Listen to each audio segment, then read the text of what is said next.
that in terms of Section 280 of the Criminal Procedure Act, the 3 years of the sentence imposed on count 2 shall run concurrently with that imposed on count 1. Mr. Roeder, you are herewith sentenced effectively shall run to a term concurrently of with that 20 years imposed. direct imprisonment.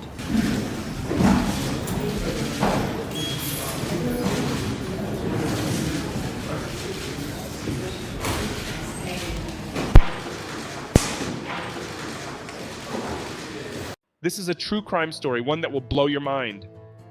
The sound of a heavy body dropping echoed through the quiet corridors of the luxurious Speer Hotel in Stellenbosch. Inside the opulent bathroom of their suite, Susan Rhodes' lifeless body swayed from a cord attached to the back of the bathroom door, the scene staged to appear as if she had taken her own life. But beneath the thin veil of this deception lay the horrifying truth of her murder, plotted and executed by the man she trusted most, her husband, Jason Rode. Hello and welcome to my YouTube channel, True Crime Morals, your go-to source for gripping true crime stories, deep dives into unsolved mysteries, murder cases, chilling criminal investigations, and many other crime stories, giving valuable moral lessons on safety measures. Each week we explore the dark and twisted world of real-life crimes, from notorious serial killers to cold cases that have haunted investigators for decades. With in-depth crime analysis, detailed timelines, and expert commentary, we bring you the facts behind the headlines. Ensure to hit the subscribe button and notification bell, like share to stay updated with all our grueling true crime stories. Watch till the end and remember to leave a comment on how we can improve and make this channel more gripping and interesting for you. Today you will be hearing one of the most mind-boggling true crimes in humanity, a husband killing his own wife and hanging her to stage a suicide. Wow! Let's delve in. Jason and Susan Rode appeared to have it all, a sprawling home, 3 beautiful daughters, and a lifestyle most could only dream of. Jason was a wealthy real estate executive, the CEO of Lou Geffen Sotheby's International Realty, a position that came with prestige and financial security.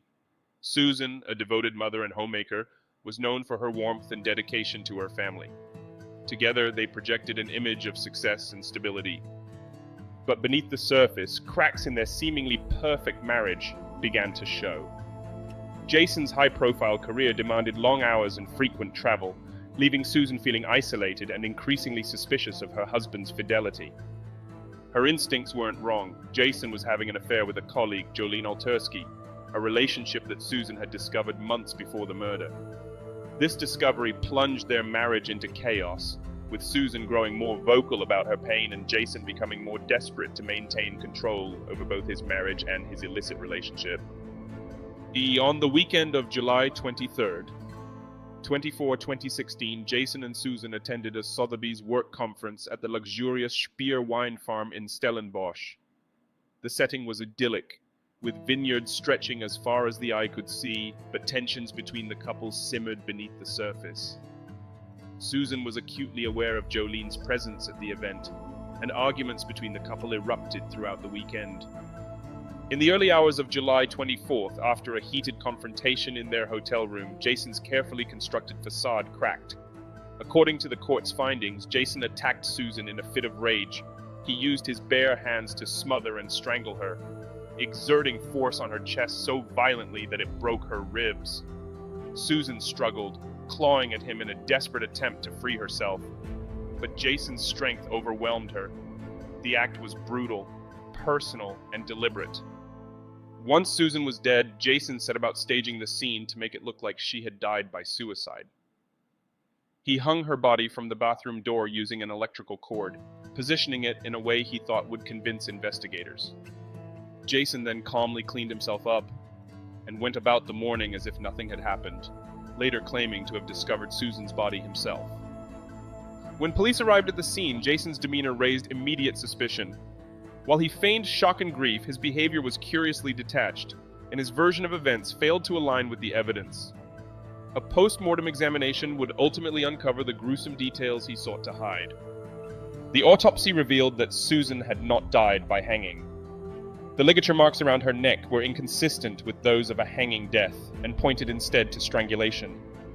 Additionally, her broken ribs and other injuries indicated a struggle. Blood spatter patterns in the bathroom further contradicted Jason's account. Detectives also uncovered a series of incriminating actions by Jason in the hours following Susan's death. He had made several calls to hotel staff, expressing concern about Susan's fragile mental state, a move investigators believed was an attempt to lay the groundwork for his staged suicide narrative. Furthermore, his phone records showed messages to his mistress Jolene in which he assured her that their affair would continue. As the trial unfolded, the court was presented with a chilling portrait of Jason as a manipulative and self-serving man who had grown tired of his wife and sought to remove her from his life without losing his position of power and respect. The prosecution argued that his affair with Jolene was the catalyst for the murder, as he viewed Susan as an obstacle to his freedom. Susan's friends and family testified about her growing despair in the months leading up to her death, painting a picture of a woman who felt trapped and betrayed. The defense tried to argue that Susan had taken her own life out of jealousy and emotional instability.